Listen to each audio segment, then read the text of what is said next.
জুমার দিনে আগে আগে আসার বসার কোরআন ও হাদিসের আলোকে কিছু কথা বলার ও শোনার তৌফিক দিচ্ছেন, সে রব্বে কারিমের দরবারে মন খুলে প্রাণ খুলে আওয়াজ করে বলি আলহামদুলিল্লাহ। আল্লাহ শুকরিয়া, আল্লাহ তাআলা আমাদেরকে সুস্থ রেখেছেন, আল্লাহর ইবাদত গুলো করার সুযোগ দিচ্ছেন। যে মহান সময়গুলো আমাদের থেকে চলে যাচ্ছে, গুরুত্বপূর্ণ ফজিলতপূর্ণ মাসের মধ্যে রজব মাস আমাদের থেকে চলে গেল। রজবের পরে শাবান মাস আসলো। রাসূল সাল্লাল্লাহু আলাইহি ওয়াসাল্লাম শাবান মাসে অনেক বেশি ইবাদত করতেন, আমরা হাদিস থেকে জেনেছি। তো দেখতে দেখতে আমাদের থেকে শাবান মাসও চলে যাচ্ছে। শাবান মাসের আর অনেক বেশি দিন নাই, শাবান মাসও চলে যাবে। শাবান মাসের পরে মাসসমূহের মধ্যে সবচেয়ে গুরুত্বপূর্ণ এবং ফজিলতপূর্ণ মাস, মহান মাস রমাদান মাস আমাদের মাঝে চলে আসবে। রমজান মাস আল্লাহ পাক রব্বুল আলামিনের কাছে অনেক বেশি গুরুত্বপূর্ণ একটা মাস, যে মাসকে রাসূল সাল্লাল্লাহু আলাইহি ওয়াসাল্লাম গুরুত্ব দিতেন। হাদিসের মধ্যে আসছে রাসূল সাল্লাল্লাহু আলাইহি ওয়াসাল্লাম রমজান মাসে ইবাদত করার জন্য এর পূর্বের 2 মাস আগ থেকেই আল্লাহ রাসূল সাল্লাল্লাহু আলাইহি ওয়াসাল্লাম প্রস্তুতি নিতেন এবং সাহাবায়ে কেরামকে প্রস্তুতি নেওয়ার জন্য বলতেন। তো কতটা গুরুত্বপূর্ণ রমজান মাসটা, এই গুরুত্বপূর্ণ মাস সম্পর্কে স্বয়ং আল্লাহ পাক রব্বুল আলামিন কোরআন শরীফের সূরা বাকারার 183 নম্বর আয়াতের মধ্যে বলেন, ইয়া আইয়ুহাল্লাযীনা আমানু কুতিবা আলাইকুমুস সিয়াম কামা কুতিবা আলাল্লাযীনা মিন ক্বাবলিকুম লাআল্লাকুম তাত্তাকুন। কোরআন শরীফের সূরাতুল বাকারার 183 নম্বর আয়াতের মধ্যে আল্লাহ বলেন, ইয়া আইয়ুহাল্লাযীনা আমানু, যারা আল্লাহকে বিশ্বাস করে তাদেরকে সম্বোধন করে মহান রব বলতেছেন, যারা আমার উপর ঈমান এনেছো, ইয়া আইয়ুহাল্লাযীনা আমানু, হে ঈমানদারগণ, কুতিবা আলাইকুমুস সিয়াম, কুতিবা মুফাসসিরিনে কেরামগণ বলেন কুতিবা ইফরিজা, তোমাদের উপর ফরজ করা হয়েছে, আলাইকুম তোমাদের উপর আসিয়াম রোজা। কিভাবে? কামা কুতিবা আলাল্লাযীনা মিন ক্বাবলিকুম, যেমন তোমাদের পূর্বের যে জাতি ছিল তাদের উপর যেমন ফরজ করা হয়েছিল, তোমাদের উপরও সিয়ামকে ফরজ করা হয়েছে। কেন ফরজ করা হয়েছে? আল্লাহ বলেন লাআল্লাকুম তাত্তাকুন, যাতে তোমরা মুত্তাকি হতে পারো। সুবহানাল্লাহ। তাহলে সহজ কথা আল্লাহ বলেন যে ঈমানদারগণ, আমি তোমাদের উপর রোজাকে ফরজ করেছি যেমন পূর্বে ফরজ করছিলাম। আল্লাহ কেন ফরজ করছেন? যেন তোমরা মুত্তাকি হতে পারো। মুত্তাকি হলে কি লাভ হবে? কোরআন শরীফের আরেক আয়াতের মধ্যে আল্লাহ বলেন, ইন্না আকরামাকুম ইনদাল্লাহি আতকাকুম। পৃথিবীর মধ্যে নানা শ্রেণীর মানুষ আছে, এই সব মানুষের মধ্যে আল্লাহর কাছে সবচেয়ে প্রিয়, সবচেয়ে সম্মানিত কে? আল্লাহ নিজে বলতেছেন, তোমাদের মধ্যে যে সবচেয়ে বেশি মুত্তাকি, আমি আল্লাহর কাছে সে সবচেয়ে বেশি সম্মানিত। সুবহানাল্লাহ। অনেক সময় হয় না যে যার টাকা সম্পদ বেশি বা যার ক্ষমতা বেশি অথবা যার ইবাদত বেশি, তাদের মধ্যে আল্লাহর কাছে সবচেয়ে সম্মানিত কে? একটা হলো যে কোন মানুষ বলে দিল, আল্লাহ বলতেছে মানুষ বলার দরকার নাই, আমি আল্লাহই বলতেছি আমার কাছে সবচেয়ে বেশি মুত্তাকি বা সম্মানিত কে? যে তোমাদের মধ্যে সবচেয়ে বেশি মুত্তাকি, সে হলো আমার কাছে সবচেয়ে বেশি সম্মানিত। তো আল্লাহর কাছে যদি কেউ সবচেয়ে বেশি সম্মানিত হয়, তার দুনিয়া আখিরাতে আর কোনো ভয় আছে? না, আর কোনো ভয় নেই। কারণ আল্লাহর কাছে যে সবচেয়ে বেশি সম্মানী, তাকে কবরের মধ্যে আযাব দেওয়া হবে না, ঠিক কিনা বলেন? কারণ আল্লাহর কাছে সম্মানিত ব্যক্তিটা কবরে গেলে কবরের আযাবের ফেরেশতা তাকে দেখলে ভয় পাবে, ঠিক না? ধরেন আমাদের দেশের কোন একজন প্রভাবশালী বা সরকারের কাছে কেউ যদি সম্মানিত হয়, ভিআইপি পারসন হয়, তাহলে তাকে দেখলে পুলিশও তাকে ধরতে যায় না, বা তাকে সবাই একটু সম্মান করে এক্সট্রা, কারণ সে সরকারের কাছে কি সম্মানিত, স্বাভাবিকভাবে ভিআইপি পারসন। তো ঠিক এটা তো দুনিয়ার সিস্টেম। আল্লাহর কাছে যে সম্মানিত, অবশ্যই সে ফেরেশতাদের কাছেও কি সম্মানিত। আল্লাহর সমস্ত সৃষ্টির মধ্যে, সৃষ্টিতে সে সবচেয়ে বেশি সম্মানিত, যার কারণে আল্লাহর কাছে সম্মানিত হওয়ার কারণে কবরে যাওয়ার পরে তাকে কবরে আযাব দেওয়া হবে না, আরো সম্মান দেওয়া হবে। যখন হাসরের ময়দানে উঠানো হবে, হাসরের ময়দান সম্পর্কে আমরা বলি যে যদি ভয়াবহ বা ভয়ানক, সবচেয়ে বেশি ভয়াবহ কোনো কিছু থাকে সেটা হলো হাসরের ময়দান। সেটা কি? কবর কিন্তু একটা ভয়ানক জায়গা। আল্লাহ রাসূল সাল্লাল্লাহু আলাইহি ওয়াসাল্লাম বলছে, শুনো কবরটা কেমন হবে। আল কবরু রাওযাতুন মিন রিয়াজিল জান্নাহ আও হুফরাতুন মিন হুফারিন নার। আল্লাহ রাসূল বলেন, শোনো, কবরকে তোমরা তুচ্ছ করে দেখিও না। কেন? মুমিনের প্রথম ঘাঁটি হলো কবর। মুমিনের প্রথম ঘাঁটি কি? মানুষের জন্য যারা মৃত্যুবরণ করবে তাদের প্রথম ঘাঁটি কবর। যদি তুমি নেক কাজ করে থাকো, আল্লাহ রাসূল বলেন কবর হয়তো তোমার জন্য জান্নাতের একটা টুকরো হতে পারে অথবা জাহান্নামের একটা টুকরো হতে পারে। কবর যদি তোমার জন্য জান্নাতের টুকরা হয়, রাওযাতুম মিন রিয়াজিল জান্নাহ, অর্থাৎ জান্নাতের একটা টুকরা। কবর যদি নেক কাজ করি তাহলে আমাদের জন্য কবর হবে জান্নাতের একটা কি টুকরা। আর যদি আমি নেক কাজ না করি, আল্লাহর ইবাদত না করি, আল্লাহ রাসূলের হাদিস অনুযায়ী কবর হবে আমার জন্য জাহান্নামের একটা টুকরা। ওই যে মিশকাত শরীফের একটা হাদিস শুনেছিলাম না, যে যখন কবরে যাওয়ার পরে সে সঠিকভাবে জবাবগুলো দিব আল্লাহর পক্ষ থেকে, তখন ওই যে কবরে থাকবে মৃত ব্যক্তিকে, মরহুমকে জান্নাতের পোশাক পরায় দেওয়া হবে, জান্নাতের বিছানা বিছায় দেওয়া হবে, এবং জান্নাত থেকে কবর পর্যন্ত একটা দরজা খুলে দেওয়া হবে। একটা চমৎকার একটা বাতাস আসবে, যে বাতাসে সে ঘুমায় যাবে। সুবহানাল্লাহ। তাহলে ওই ব্যক্তির জন্য কবরটা কি? জান্নাতের টুকরা। আর যদি কবরে যাওয়ার পরে সঠিকভাবে জবাবগুলো দিতে পারে নাই, সে আল্লাহর ইবাদতগুলো করে নাই, বলছিলাম হাদিস মিশকাত শরীফের, যে তখন জাহান্নামের পোশাক তাকে পরানো হবে, আগুনের বিছানা বিছায় দেওয়া হবে, জাহান্নামের দরজা খুলে দেওয়া হবে। ওই আগুনে সে জ্বলতে থাকবে যতদিন পর্যন্ত হাসরের ময়দানে না উঠে। তো এই হিসাব যদি ধরি, তাহলে কবরই কিন্তু অনেক ভয়ঙ্কর জায়গা। বাকি এই ভয়ঙ্কর জায়গা থেকে আরো বেশি ভয়াবহ হলো হাসরের ময়দান। কিভাবে হাসরের ময়দানটা ভয়াবহ? হাদিস শরীফের মধ্যে আসছে, রাসূল সাল্লাল্লাহু আলাইহি সাল্লাম বলেন যে দ্বিতীয় সিংহে যখন ফু দেওয়া হবে, তখন মানুষগুলো গর্ত থেকে পিপিলিকা যেমন উঠে আসে দল বেঁধে, মানুষগুলো কবর থেকে এভাবে উঠে আসতে থাকবে। তো আল্লাহ রাসূল সাল্লাল্লাহু আলাইহি সাল্লাম বলতেছেন, যখন মানুষ সবাই উঠে আসবে তখনকার দৃশ্যটা কেমন হবে। আল্লাহ রাসূল বলেন যে মানুষগুলো পিপিলিকার মতো গর্ত থেকে উঠে আসবে, কবর থেকে উঠে আসবে, কারোর গায়ে কাপড় থাকবে না। শুধু উপরের কাপড় থাকবে না তা না, নিচের কাপড়ও থাকবে না। কোন হাদিসের মধ্যে আসছে কোনো কাপড়ই থাকবে না। একদম একটা মানুষ জন্মগ্রহণ করলে যেমন বিবস্ত্র অবস্থায় আসে, হাসরের ময়দানে কিভাবে আসবে? ঠিক কাপড়বিহীন আসবে। আম্মা জান আয়েশা রাদিয়াল্লাহু তাআলা আনহা সাথে সাথে প্রশ্ন করে বসছেন, আল্লাহ রাসূল, হাসরের ময়দানে সবাই কাপড় ছাড়া আসবে, তো মানুষ লজ্জা পাবে না? যদি আমাদের এখন যারা আমরা আছি, বিবস্ত্র হয়ে গেলে একটা লজ্জার বিষয় না? কেমন খারাপ খারাপ দেখা যায় না? এই জন্য আম্মাজান প্রশ্ন করছেন যে সবাই বিবস্ত্র অবস্থায় থাকবে, তো মানুষকে শরম পাবে না, লজ্জা লাগবে না? তা আল্লাহ রাসূল সাল্লাল্লাহু আলাইহি ওয়াসাল্লাম বলছেন, আয়েশা, তখনকার পরিস্থিতিটা এত ভয়াবহ হবে, মানে লজ্জা নেওয়ার মতো সুযোগই থাকবে না। কেন? একটু চিন্তা করে দেখেন, আমরা এখন একটু পেরেশানির মধ্যে পড়লে অনেক কিছু ভুলে যাই, কোনো কিছু মনে থাকে না। হ্যাঁ, বেশি বড় পেরেশানির মধ্যে পড়লে, ধরেন ঘরের মধ্যে আগুন লেগে গেছে, হঠাৎ করে আপনি ঘুমাইছিলেন, ঘরের মধ্যে আগুন লেগে গেছে, আপনি যখন ঘুম থেকে উঠছেন তখন দেখেন চতুর্দিকে কি আগুন। তো এখন আপনাকে দৌড়ে ঘর থেকে বের হতে হবে, ঘরের মানুষদেরকে বের করতে হবে। এখন আপনি কি ঘুম থেকে উঠে আপনি চিন্তা করবেন যে আপনার কাপড় আছে নাকি না? এই চিন্তা কি করে? করে না। বিল্ডিং এর মধ্যে আছে, লাফায়া পড়ে, আরে কি একতলা থেকে লাফ দিতে 100 বার চিন্তা করে। অথচ আগুন লেগে গেলে 3 তলা থেকে পর্যন্ত মানুষ কি করে? লাফ দিয়ে পড়ে। কেন? তখন কমন আর সেন্স ঠিক থাকে না।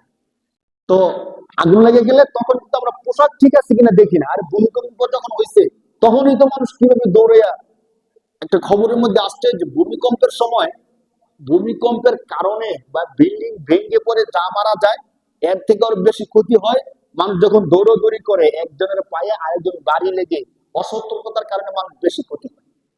এর মানে হলো, পরিস্থিতি যখন ভয়াবহ হয়ে যায় তখন আমাদের মাথা ঠিক থাকে না, কাজ করে না। আল্লাহ রাসূল সাল্লাল্লাহু আলাইহি সাল্লাম বলতেছেন, আয়েশা, যখন হাসরের ময়দান কায়েম হবে, হাসরের ময়দান এত ভয়াবহ হবে, সোয়াত উপরে চলে আসবে সূর্য। কতটুকু উপরে আসবে সূর্য?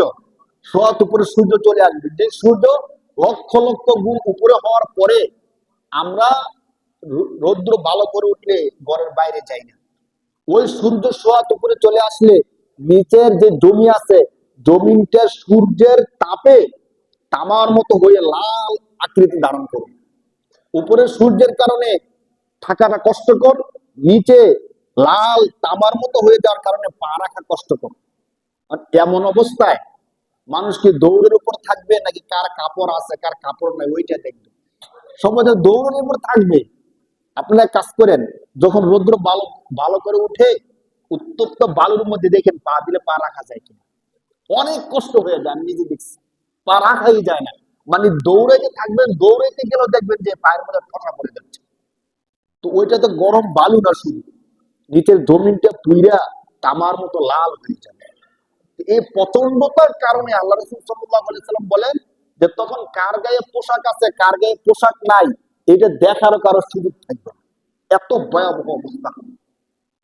মানে মানুষ দৌড়াতে থাকবে, এক পর্যায়ে গিয়ে তারা অশান্ত হয়ে, আল্লাহ রাসূল সাল্লাল্লাহু আলাইহি সাল্লাম বলেন যে আল্লাহর কাছে তারা শুধু একটাই আবদার করবে যে আল্লাহ জান্নাতে দেন অথবা জাহান্নামে দেন, আমাদের বিচারটা শেষ করে ফেলুন।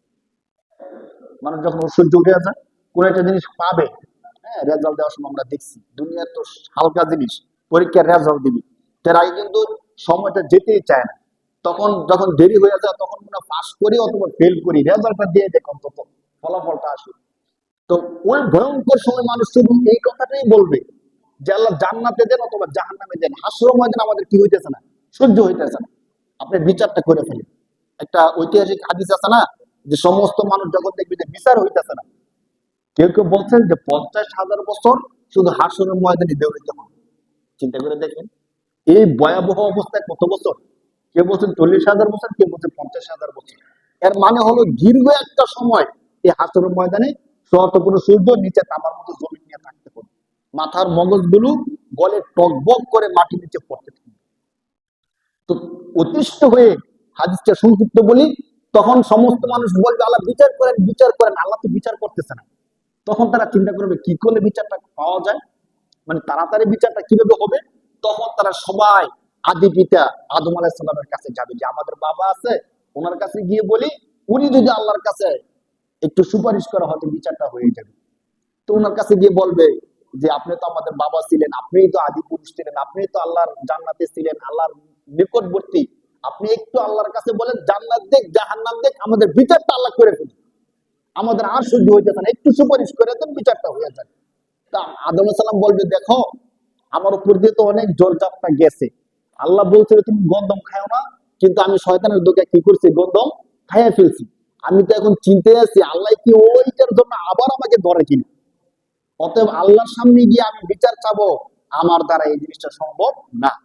তো হাদিসটা সংক্ষিপ্ত বলি, এভাবে করতে করতে বলবে তোমরা অন্য নবীর কাছে যাও, নূহ আলাইহিস সালামের কাছে যাও। সর্বশেষ সবাই ঈসা আলাইহিস সালামের কাছে যাবে। ঈসা আলাইহিস সালামকে যখন বলবে তখন তিনি বলবে যে আমি তো সুপারিশ করতে পারবো না, তোমরা শেষ নবী প্রিয় নবী মুহাম্মদুর রাসূলুল্লাহ সাল্লাল্লাহু আলাইহি সাল্লামের কাছে যাও। তখন রাসূল সাল্লাল্লাহু আলাইহি সাল্লামের কাছে যাবেন, রাসূল সাল্লাল্লাহু আলাইহি সাল্লাম আল্লাহর কাছে সুপারিশ করবেন, এরপরে আল্লাহ বিচারের কাজ শুরু করবেন। হাদিসটা, এই হাদিসের দ্বারা আমি বুঝাইলাম যে হাসরের ময়দানের অবস্থাটা কত ভয়াবহ হবে, মানে কত ভয়ঙ্কর হলে মানুষ অতিষ্ঠ হয়ে বলবে যে আল্লাহ যা হইতে হইতে বিচারের কাজ শুরু করে দেন। তো আমাদের আলোচনার একদম শুরু কাজ যা ছিল, অর্থাৎ আল্লাহ পাক রব্বুল আলামিন বলছেন যে যার মধ্যে সবচেয়ে বেশি তাকওয়া থাকবে সে আমার কাছে সবচেয়ে বেশি সম্মানিত। মনে আছে আলোচনা, কোরআনের আয়াত, ইন্না আকরামাকুম ইনদাল্লাহি আতকাকুম। আল্লাহকে যদি প্রশ্ন করা হয় যে আল্লাহ মানুষের মধ্যে আপনার কাছে সম্মানিত কে, আল্লাহ বলেন যার মধ্যে সবচেয়ে বেশি তাকওয়া আছে সে আমার কাছে সবচেয়ে বেশি সম্মানিত। তা আমরা বলতেছিলাম আল্লাহর কাছে যে সম্মানিত কবরের মধ্যে তার কোনো টেনশন আছে? থাকবে না, কারণ আল্লাহর কাছে সম্মানিত হওয়ার কারণে সমস্ত ফেরেশতার কাছে সে কি সম্মানিত। তো সম্মানিত হওয়ার কারণে কবরে তো শাস্তি ফেরেশতারাই দিবে না, তো ফেরেশতাদের কাছেও যে সম্মানিত তাকে কি শাস্তি দিবে? দিবে না, কারণ সে আল্লাহর কাছে সম্মানিত, ফেরেশতাদের কাছেও সম্মানিত। ঠিক কবর থেকে যখন হাসরের ময়দানে উঠবে, হাসরের ময়দানের এই ভয়াবহ অবস্থাটা শুনাইলাম, তো হাসরের ময়দানে উঠার পরে সবাই কষ্ট ভোগ করবে, ঠিক, কিন্তু যে ব্যক্তি আল্লাহর কাছে সম্মানিত সেও কি কষ্ট পাবে? আপনাদের কি মনে হয়? হাসরের ময়দানের কষ্টটা কিন্তু প্রায় সবাই পাবে, অনেকেই পাবে, কিন্তু যে ব্যক্তি আল্লাহর কাছে সম্মানিত, আল্লাহ কি তাকে এই কষ্টটা দিবে? দিবে না। যদি আল্লাহ এই কষ্ট দেয় তাহলে সম্মানিত হওয়ার আর মানে কি রইল? আমার যে বন্ধু, যদি ধরেন সবার জন্য স্যান্ডেলের মধ্যে খাবার দাবার আলাদা করি, কিন্তু আমার যে বিশেষ ব্যক্তি বন্ধু তার জন্য কিন্তু আলাদা এক্সট্রা কিছু করি সম্মান দেওয়ার জন্য। তো ঠিক যে আল্লাহর কাছে সম্মানিত হবে সে কবরও কোন কষ্ট পাবে না, হাসরও কোন কষ্ট পাবে না। বুখারী শরীফে আরেকটা হাদিসের মধ্যে আসছে তো, যে ওই হাসরের ময়দানের ভয়াবহ অবস্থায় আরশের একটা ছায়া থাকবে আল্লাহর পক্ষ থেকে। কোন এক সপ্তাহে আবার এই বয়ানটা করবো। 7 শ্রেণীর ব্যক্তি থাকবে যাদেরকে আল্লাহ তাআলা ওই আরশের নিচে কি দিবেন, তারা হাসরের ময়দানের এই বিষয়গুলো টেরই পাবে না। কোন দিক থেকে সূর্য আসছে, কোন দিক থেকে তামা হয়েছে, কোন দিক থেকে কষ্ট আসছে, এই বিষয়গুলো তারা কি পাবে না, টেরও। সুবহানাল্লাহ। তাহলে যারা আল্লাহর কাছে সম্মানিত তাদের না দুনিয়াতে টেনশন আছে, না কবরে কষ্ট হবে, না হাসরের ময়দানে কোনো চিন্তা হবে, কোনো চিন্তা তাদের থাকবে না। আল্লাহ তাআলা তাদেরকে সম্মানের সাথে জান্নাত দিয়ে দিবেন। সুবহানাল্লাহ। কাদেরকে দিবেন ভাই? যারা আল্লাহর কাছে সম্মানিত। যারা কার কাছে সম্মানিত ভাই? এখন আল্লাহর কাছে সম্মানিত কারা? একদম সহজ কথা বললাম, এটা তো সবাই, ছোট বড় জ্ঞানী মূর্খ সবাই বুঝবে। আল্লাহর কাছে যারা সম্মানিত হবে তারা কোনো কষ্ট পাবে না। এখন আল্লাহর কাছে সম্মানিত কারা? আল্লাহ তো নিজে বলছেন, যার মধ্যে সবচেয়ে বেশি তাকওয়া, ইন্না আকরামাকুম, আল্লাহর কাছে সে সবচেয়ে বেশি সম্মানিত, ইনদাল্লাহি আতকাকুম, যে তোমাদের মধ্যে সবচেয়ে বেশি মুত্তাকি, যার মধ্যে সবচেয়ে বেশি তাকওয়া আছে। তাকওয়া কি এই জিনিসটা আমরা একটু বুঝি, তাহলে আমাদের পুরো আলোচনাটা বোঝা সহজ হবে। এই আলোচনাটা আমরা নিয়ে আসছি রোজা থেকে। আল্লাহ রোজার আয়াত বলতে গিয়ে বলছেন, ইয়া আইয়ুহাল্লাযীনা আমানু কুতিবা আলাইকুমুস সিয়ামু কামা কুতিবা আলাল্লাযীনা মিন ক্বাবলিকুম লাআল্লাকুম তাত্তাকুন। আল্লাহ বলেন যে বান্দা, তোমাদের উপর আমি রোজা ফরজ করছি, তোমাদের পূর্বে যারা ছিল তাদের উপর আমি কি করছিলাম, রোজা ফরজ করছিলাম। কেন ফরজ করছেন? লাআল্লাকুম তাত্তাকুন, যাতে করে তোমরা মুত্তাকি হতে পারো। সুবহানাল্লাহ। ওই দেখছেন আয়াত মিলে গেছে। ওই আয়াতের মধ্যে বলছে যারা মুত্তাকি তারা সম্মানিত, আর এই আয়াতের মধ্যে বলতেছে তোমাদের উপর রোজা ফরজ করছে যেন তোমরা কি হতে পারো, মুত্তাকি হতে পারো। সহজ বাংলায় মুত্তাকি কাকে বলে? সহজ বাংলায় মুত্তাকি হলো তাকওয়া, এর অর্থ হলো খোদার ভয়। তাকওয়া এর মানে কি ভাই? খোদার ভয়। সব সময় মনের মধ্যে আল্লাহর ভয় জারি রাখার নাম হলো তাকওয়া। মানুষ দেখতেছে, এখন আমরা এখানে যারা আছি কেউ কি কোনো গালিগালাজ করতেছি? করতেছি না। আল্লাহর ঘরে মসজিদে আসছি, গালি দিলে মানুষ শুনবে, খারাপ দেখা যায়। এখানে ইমাম সাহেব হুজুর আছে, হুজুরের সামনে কি গালি দেওয়া যায়? যায় না। অতএব কেউ গালি দিতেছি না। কিন্তু বাড়িতে যখন যাচ্ছি তেমন কেউ নাই, স্ত্রীর সাথে কথা কাটাকাটি হচ্ছে, স্ত্রী তার 14 গোষ্ঠী সহ গালাগালি শুরু করে দিচ্ছে। করেন এমন আছে না অনেকে ভাই? অথবা প্রতিবেশীর সাথে ঝগড়া হয়েছে, মানে হ্যাঁ যদি 10টা গালি দেয় তাকে আমাকে 20টা গালি দিতে হবে, অন্তত গালি দেওয়া হলো তার উপরে থাকতে হবে। তাহলে কি তাকওয়া থাকলো? ঠিক এই দুজন ব্যক্তিকে যদি মসজিদে এনে দাঁড় করাবেন তারা আর গালি দিবেন কেন? মসজিদ আল্লাহর ঘর, এখানে গালি দেওয়া যায়? ওই দিন রাত্রে কবরস্থানে গেলাম না, তো যাওয়ার পরে দুইজন কথা কথা বলার মধ্যে একজন বলতেছে যে কবরস্থান, এই জন্য তোকে আমি গালিটা দিলাম না, কবরস্থান না হলে তোকে আমি গালিটা কড়া একটা গালি দিতাম। তো চিন্তা করলাম যে কবরস্থান হওয়ার কারণে গালি দেয় না, কিন্তু কবরস্থানের বাইরে গেলে সে কি দিবে? গালি দিবে। তো কবরস্থান, এখানে যে আল্লাহ আছে, বাইরে তো কি আছে? সে আল্লাহ আছে, কিভাবে সেখানে গালি দেওয়া যায় ভাই? তো তাকওয়া কি? তাকওয়া হলো কবরস্থানে আছি, মসজিদে আছি, এখানে যেমন কোনো অপরাধ করতেছি না, যখন আমি কবর থেকে মসজিদ থেকে দূরে চলে যাব সেখানেও আমি কোনো অপরাধ করব না, এর নাম হলো কি? তাকওয়া। দিনের আলোতে অপরাধ করলে মানুষ দেখে ফেলবে, এর জন্য আমি অপরাধ করি না। রাত্রের অন্ধকারেও যদি আমি অপরাধ না করি, যে মানুষ দেখবে না, ঠিক দেখবে কে? তার নাম হলো কি ভাই? তাকওয়া। প্রকাশ্যে সুদের কারবার করি না, মানুষ দেখলে সুদই বলবে, কিন্তু গোপনে সুদি কারবার করি, মানুষ দেখবে না, কিন্তু দেখবে কে? আল্লাহর ভয়ে সুদি কারবার গোপনেও করি না, প্রকাশ্যে করি না, তার নাম কি? তাকওয়া। এই কথা আল্লাহ বলছেন। এমন তাকওয়া যার মধ্যে থাকবে সে হবে আমার কাছে সবচেয়ে বেশি সম্মানিত। আর যে আল্লাহর কাছে সম্মানিত হবে তার কবরে কোনো টেনশন নাই, তার হাসরের কোনো টেনশন নাই। হাসরের ময়দানের ভয়াবহ অবস্থায় আল্লাহর বিশেষ আরশের নিচে, বুখারী শরীফের হাদিস, আরশের নিচে একটা ছায়া থাকবে, ওই ছায়ার মধ্যে আল্লাহর সম্মানিত ব্যক্তিরা থাকবে। হাসরের ময়দানের ভয়াবহতা তারা টেরও পাবে না। সুবহানাল্লাহ। তাকওয়ার বিষয়ে উলামায়ে কেরামগণ এটা চমৎকার গল্প বলছেন, হযরত ওমর রাদিয়াল্লাহু তাআলা আনহু থেকে বর্ণিত। মানে তাকওয়ার বিষয়টা কি, আসলে আমরা আরো একটু স্পষ্ট করি। হযরত ওমর রাদিয়াল্লাহু তাআলা আনহু তিনি সব সময় তার জনগণ যারা ছিল তাদেরকে পরীক্ষা নিরীক্ষা করতেন, তাদের খোঁজ খবর নিতেন। একবার তিনি একা একই ছদ্মবেশে হাঁটতেছিলেন মরুভূমির রাস্তা দিয়ে, তো দেখলেন যে মরুভূমিতে একজন রাখাল তার বকরিগুলো চড়াচ্ছে।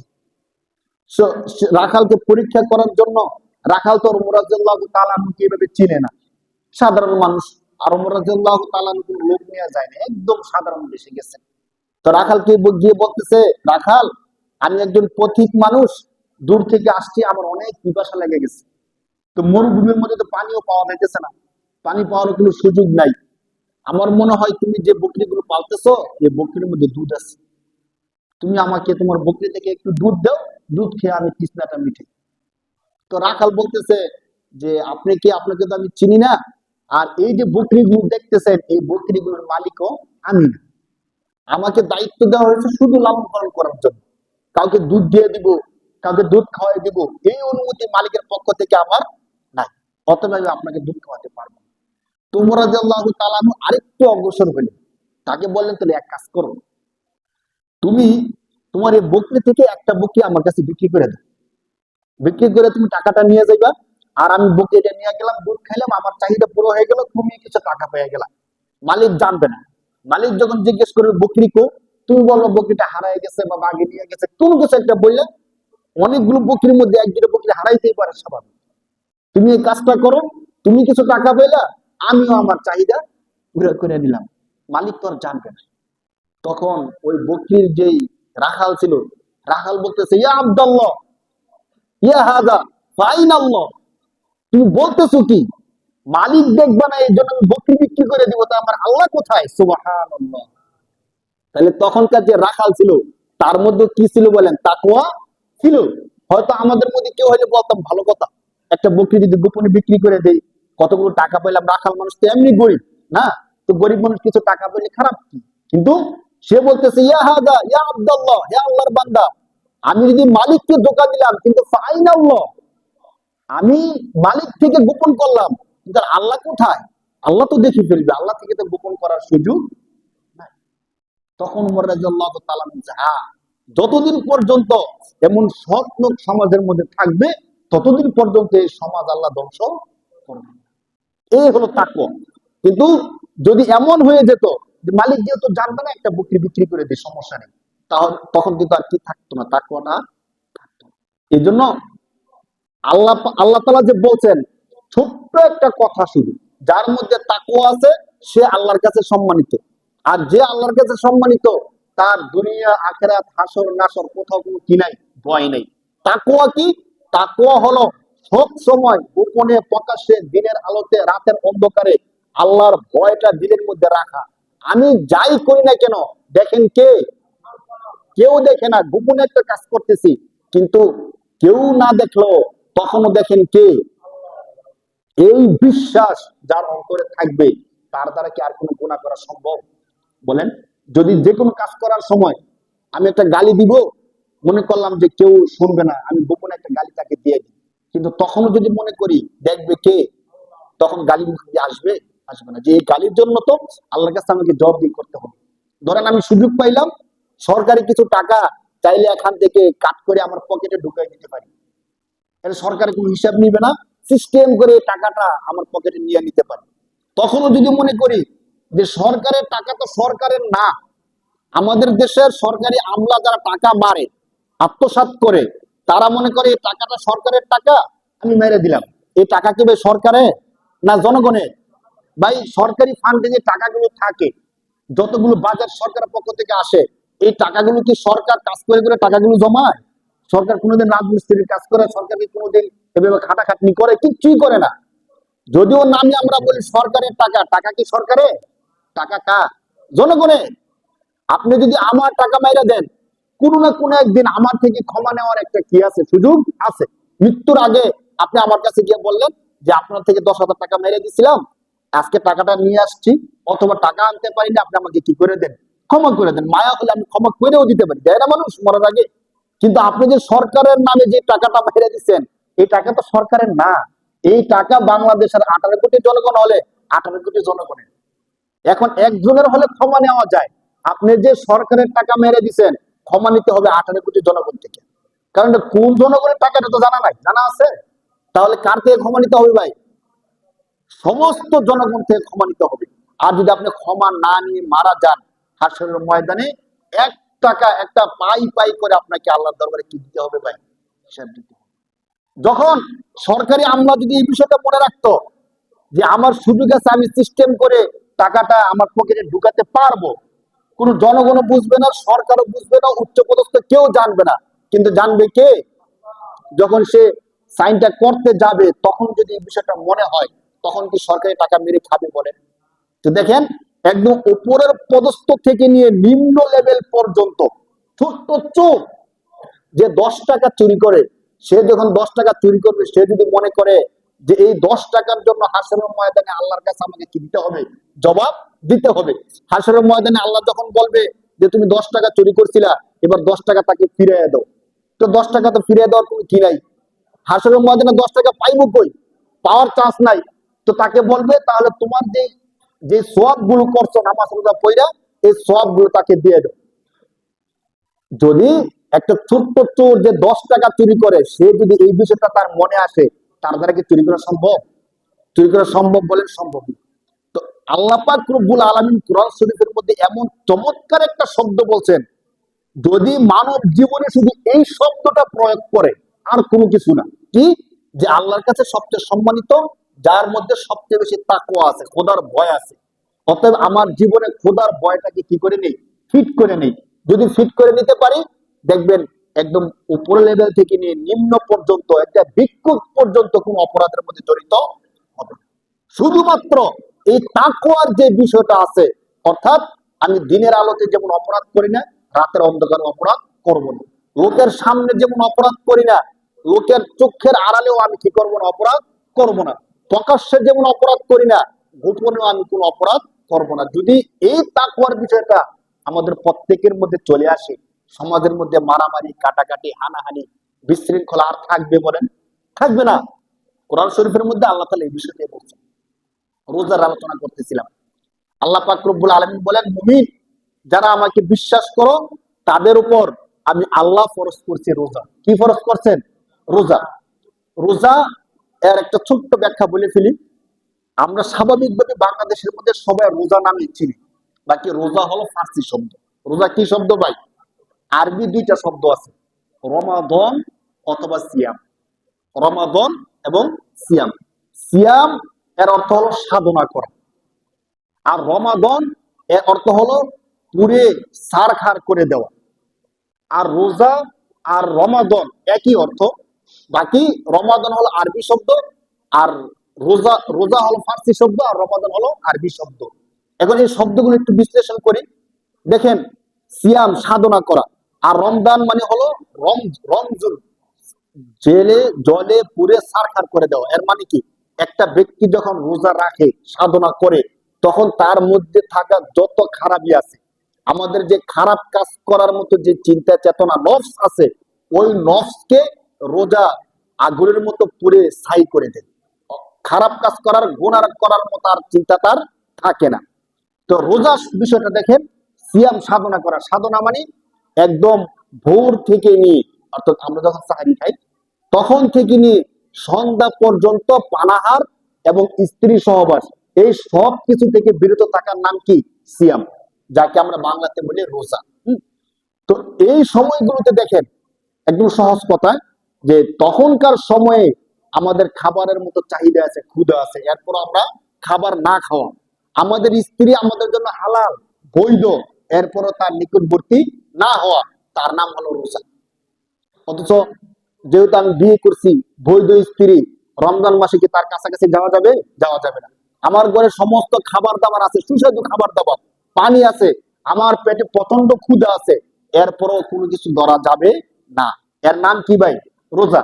এর মানে আল্লাহ তাআলা বুঝাইতে চাইতে চান, সারা বছর তো তুমি যেভাবে ইচ্ছে সেভাবে চলছো, যা ইচ্ছা তা করছো, একটা মাস আমি আল্লাহ দেখব যে তোমার সক্ষমতা থাকা সত্ত্বেও, তোমার সুযোগ থাকা সত্ত্বেও আমি আল্লাহ বলছি এই কাজগুলো করো না। তোমার হালাল স্ত্রী থাকা সত্ত্বেও তার কাছে যাও না, তোমার ঘরে পর্যাপ্ত খাবার থাকা সত্ত্বেও তুমি খাবারগুলো খাও না। এই কথা বলছেন কে?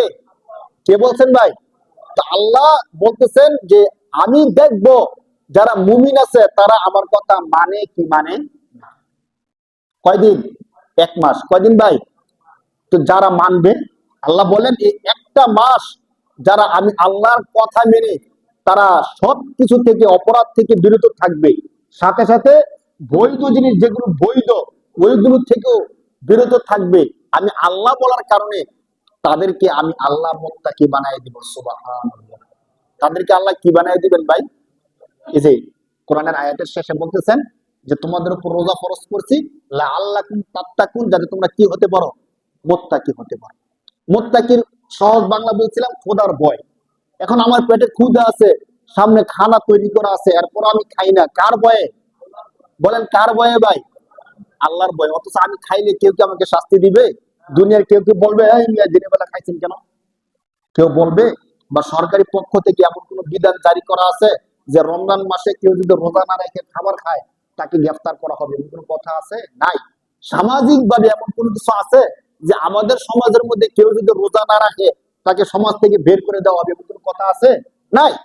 যার যা ইচ্ছা করতে পারে। এর পরও কোনো বাধা নিষেধ নাই, একমাত্র আল্লাহ বলছেন না খাওয়ার জন্য, আল্লাহ বলছেন অপরাধ না করার জন্য, এই জন্য আমি করি না। তার নাম হলো তাকওয়া, খোদার ভয়। কার ভয় বলেন? আল্লাহ বলেন এই কাজ যারা 1 মাস করতে পারবে আমি আল্লাহ তাদেরকে মুত্তাকি বানাই দিব। কি বানাই দিবে বলেন? আর যাদেরকে আল্লাহ মুত্তাকি বানাই দিবেন, আল্লাহ বলতেছেন ইন্না আকরামাকুম ইনদাল্লাহি আতকাকুম, তোমাদের মধ্যে আমি আল্লাহর কাছে সবচেয়ে বেশি সম্মানিত সে যে তোমাদের মধ্যে মুত্তাকি। সুবহানাল্লাহ। তাহলে তাকওয়ার এই বিষয়টা কোরআন শরীফের আরো অন্যান্য আয়াত দিয়ে আপনাদেরকে আমি আর কয়েকটা কথা বলি। কোরআন শরীফের 27-28 নম্বর পারার সূরা তালাকের মধ্যে আল্লাহ তাআলা চমৎকার 2টা আয়াত আনছেন। কোন ব্যক্তি যদি সত্যিকার তাকওয়ার মধ্যে চলে আসে, একটা হলো যে আমার সুযোগ নাই এই জন্য আমি কোনো গুনাহ করি না। যেমন ধরেন কোন ব্যক্তি অন্ধ, তো সে যদি বলে যে আমি বলতে পারবো যে কোন বেগানা নারীর দিকে আমি তাকাই না, কোন খারাপ অশ্লীল সিনেমা আমি দেখি না, তাহলে আপনি কি কোনো কিছু পুরস্কার তাকে দিবেন? তাকে বলবেন ভাই তোমার তো চোখই নেই, তুমি দেখবা কি করে? প্যারালাইসিসের রোগী হাত পা নাড়াচাড়া করতে পারে না, সে যদি বলে যে আমি কোনো গুনার কাজে যাই না, এর কোনো সম্মান আছে? তেমন কোনো সম্মান নাই। সম্মান হলো সব সুযোগ সুবিধা থাকা সত্ত্বেও আমার ঘুষ খাওয়ার অনেক সুবিধা আছে, আমি চাইলে কাউকে 1 লক্ষ টাকা ঘুষ খেয়ে চাকরি দিতে পারি, এরপর আমি ঘুষ খাই না। চুরি করার মতো সুযোগ আমার আছে, আমি চাইলে প্রতিবেশী থেকে এই মালগুলো চুরি করে নিয়ে আসতে পারি, এরপর আমি চুরি করি না। মিথ্যা কথা বলার মতো সুযোগ আমার আছে, এরপর আমি মিথ্যা বলি না।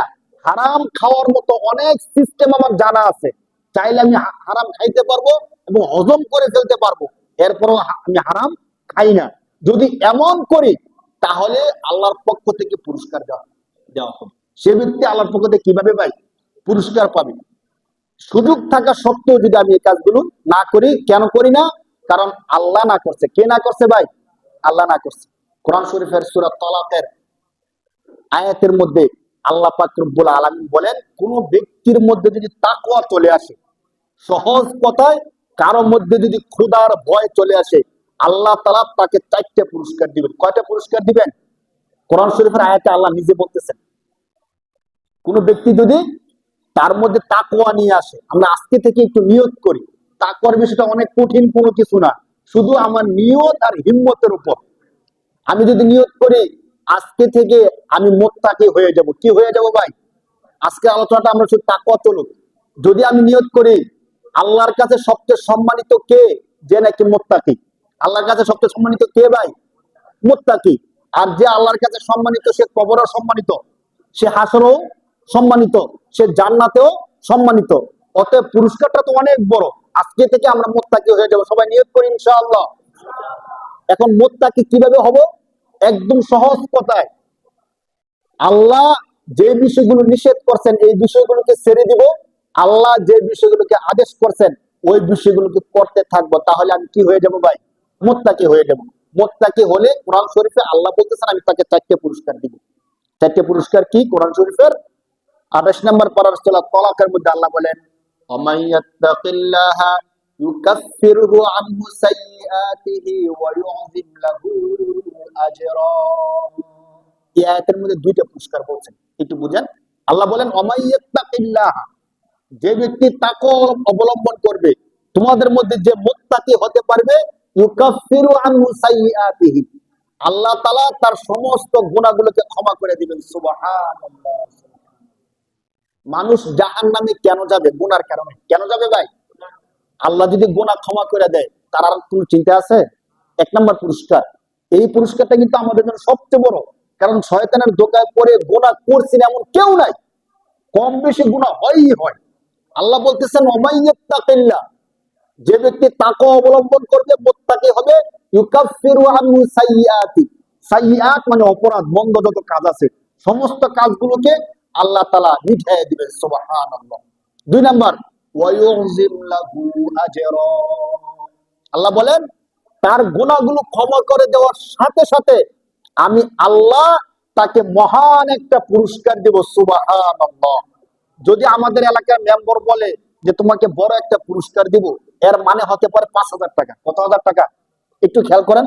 আর যদি আমাদের গ্রামের এমপি বলে তোমাকে বড় একটা পুরস্কার দিব, এর মানে হতে পারে 5 লাখ টাকা। ঠিক কিনা বলেন?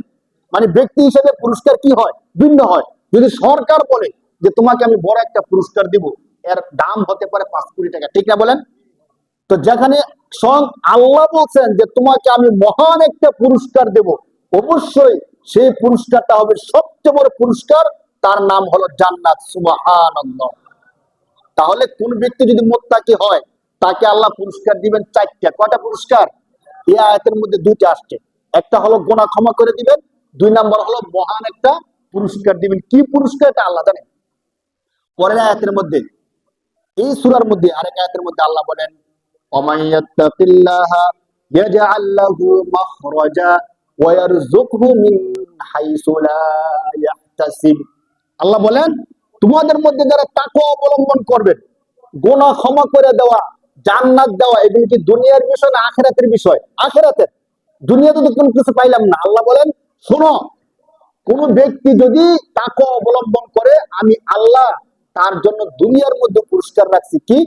আমাইয়াত্তাকিল্লাহা, আর তোমাদের মধ্যে যে তাকওয়া অবলম্বন করবে, ইয়াজআল লাহু মাখরাজা, আমি আল্লাহ তার সমস্ত বিপদ বালা মুসিবত গুলো দূর করে দেওয়ার জন্য সহজ একটা রাস্তা খুলে দেব। সুবহানাল্লাহ।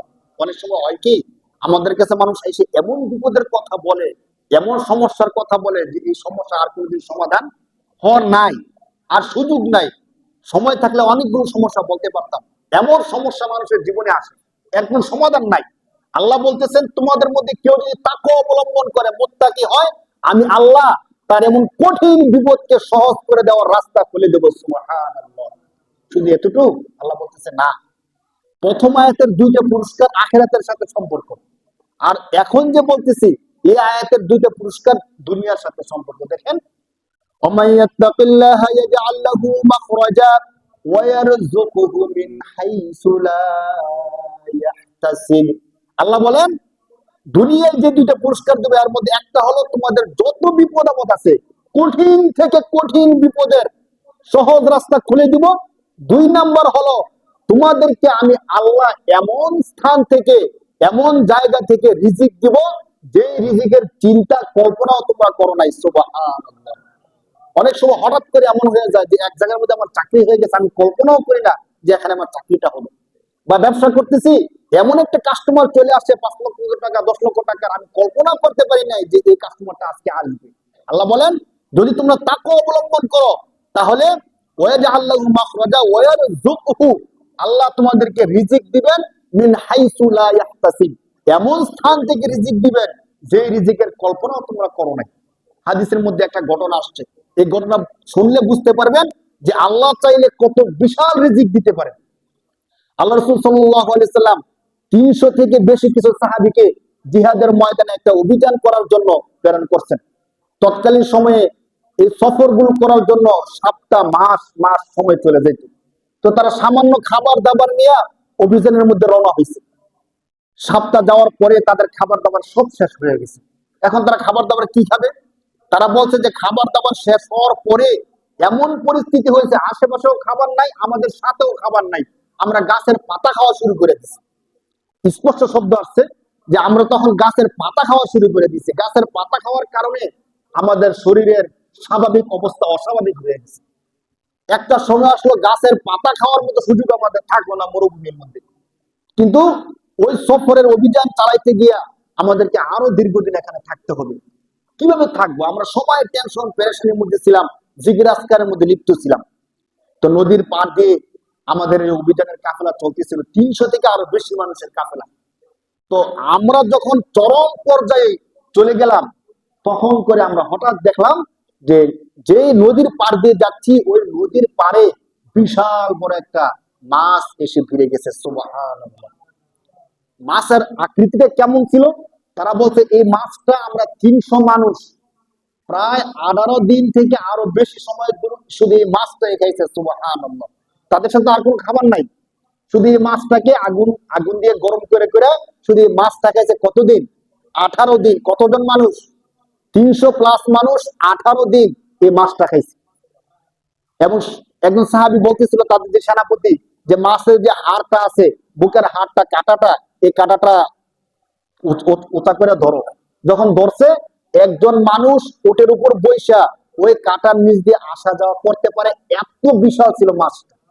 শুধু এতটুক না, তারা মাছ খাওয়ার পরে যখন অভিযান থেকে দেশে যাবে মদিনায়, তখন তারা তাদের প্রত্যেকের সাথে থাকা যে পাত্র আছে এই পাত্র ভর্তি করে মদিনায় নিয়ে গেছেন।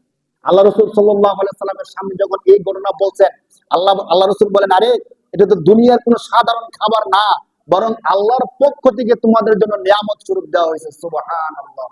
হাদিসের মধ্যে আসছে আল্লাহ রসুল তখন বলছেন যে তোমাদের কারোর সাথে কি আছে, আমাকেও তোমাদের সাথে শরীক করো। সুবহানাল্লাহ। তাহলে সাহাবারা কি জানতো যে এমন একটা খাবার আসবে? জানতো না।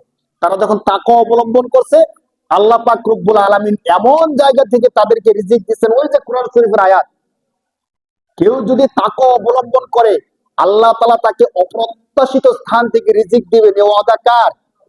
এ ওয়াদা কার ভাই? কোরআন শরীফের আয়াত শোনাইছে আপনাদেরকে। তাহলে সহজ কথায় আমরা যখন মুত্তাকি হব, তাকওয়া অবলম্বন করব, আমাদেরকে আল্লাহ 4টা পুরস্কার দিবেন। কয়টা পুরস্কার দিবেন ভাই? সহজ কথায় 1 নম্বর পুরস্কার হলো আল্লাহ তাআলা আমাদের গুনাহগুলো ক্ষমা করে দিবেন। 2 নম্বর পুরস্কার হলো ওয়ায়ুযিম লাহু আজর, তাকে মহান একটা আজর প্রতিদান দিবেন, মহান একটা পুরস্কার দিবেন। 3 নম্বর, আল্লাহ তাআলা তার কঠিন থেকে কঠিন বিপদ বালা মুসিবত গুলো সহজ রাস্তা খুলে দিবেন। 4 নম্বর, এমন জায়গা থেকে আল্লাহ তাআলা তাকে রিজিক দিবেন যে জায়গার কল্পনাও সে করে নাই। সুবহানাল্লাহ। এই 4টা পুরস্কার কাকে দিবেন? যারা মুত্তাকি হবে। এই 4টা পুরস্কার কাকে দিবেন ভাই? যারা মুত্তাকি হবে। এই 4টা পুরস্কার তো আছেই, সাথে সাথে ওই আয়াতটা খেয়াল করেন যে আয়াতে আল্লাহ বলছেন যারা মুত্তাকি হবে আমি আল্লাহর কাছে তারা সবচেয়ে সম্মানিত হবে। তাহলে পুরস্কার হয়ে যায় 5টা। আল্লাহর কাছে সম্মানিত হওয়া, এটা কি অনেক বড় পুরস্কার না বলেন? মুমিনের জন্য পুরস্কার কিনা, এটা একটা পুরস্কার। তাহলে আল্লাহর কাছে যারা সম্মানিত হবে তাদের দাম অনেক বেড়ে যাবে। আমরা যদি এই 4টা পুরস্কার চাই, সাথে সাথে আল্লাহর কাছে সম্মানিত হতে চাই, আমাদেরকে কি হতে হবে ভাই? মুত্তাকি। কি হতে হবে ভাই? মুত্তাকি। কিভাবে হওয়া যাবে? সহজ কথায় রমজান মাসে যারা রোজা রাখবে তারা মুত্তাকি হবে ওই আয়াতের অনুযায়ী। আর দ্বিতীয় কথা হলো একদম বেসিক মূল কথা যদি আমরা বলি, দিনের আলোতে মানুষ দেখবে এই জন্য যেমন অপরাধ করি না, রাতের অন্ধকারেও আল্লাহ দেখবে এই জন্য আমি কোনো অপরাধ করব না। মানুষের সামনে অপরাধ করি না, মানুষ খারাপ বলবে, মানুষের পিছনে অপরাধ করব না, কারণ কে খারাপ বলবে? আল্লাহ খারাপ বলবে। অর্থাৎ আমি সমস্ত কাজগুলো করার সময় কার কথা স্মরণ রাখবো বলেন? যখনই কোনো অপরাধ হয়ে যাচ্ছে যাবে, তখন যেন আমি মনে করি কেউ দেখুক অথবা না দেখুক, কেউ জানুক অথবা না জানুক, আমার আল্লাহ দেখতেছেন। কে দেখতেছে বলেন? ওই রাখাল যেমন বলতেছে যে আমার মালিক এনা জানবে না, কিন্তু আমার আল্লাহ তো জেনে যাবে। আমরাও যেন কোনো কাজ করার সময় মনে করি যে আমি যে অপরাধটা করতেছি, কেউ দেখুক না দেখুক, যে আল্লাহ আমাকে সৃষ্টি করছে ওই আল্লাহ কি করে জেনে যায়। এই জন্য আসুন আমরা আজকে থেকে নিয়ত করি, ইনশাআল্লাহ তাকওয়ার যে বিষয়টা আল্লাহ বলছেন, আমরা যেন পরিপূর্ণ মুত্তাকি হয়ে আল্লাহর দরবারে যেতে পারি। সবাই মিলে আল্লাহুম্মা আমিন। যেভাবে চললে 100% তাকওয়া আমার মধ্যে চলে আসবে, সেভাবে যেন চলতে পারি, জীবনকে চালাইতে পারি। আল্লাহ তাআলা যেন তৌফিক দান করে বলে আল্লাহুম্মা আমিন। যারা সুন্নাত পড়ে চলে